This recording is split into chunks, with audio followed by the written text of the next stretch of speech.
চশমা museum, a house of world class, জলট্যাক মোড়, বহরমপুর মডার্ন হোটেলের সামনে। ভোট গণনা হওয়ার আগে দুটি বিধানসভায় জিতছি দাবি করে বসলেন হুমায়ুন কবির। দুটি বিধানসভার মধ্যে রেজিনগর রিজাইন দিয়ে অন্য একজনকে সেখান থেকে জেতাবার কথাও বললেন তিনি বলেন, নওদা বিধানসভায় আমি লোকসভা ভোটের আগে পর্যন্ত আছি, লোকসভাতে বহরমপুরে দাঁড়ানোর পর জিতে এমপি হব বললেন হুমায়ুন কবির।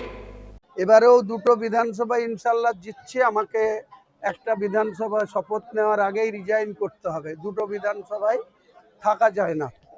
তো আমাকে রেজিনগরের মানুষ বলছে এটা থাকতে হবে। আমাদের নওদার মানুষ যে আবেগ নিয়ে আমাকে ভোটে দাঁড় করিয়েছে, ভোট করেছে, নওদার মানুষের ডিমান্ড না করলেও আমি নওদাটাতেই থাকবো, রেজিনগরটা ছাড়বো। রেজিনগরটা রিজাইন দেওয়ার পর 6 মাসের মধ্যে বাই ইলেকশন হবে ইনশাল্লাহ। আবার রেজিনগর বিপুল ভোটে আমাদের প্রতি আস্থা রেখে রেজিনগরের মানুষকেও যাতে আমাদের দোয়া করে, আমাদের সাপোর্ট করে, সেটা নিশ্চয়ই হবে।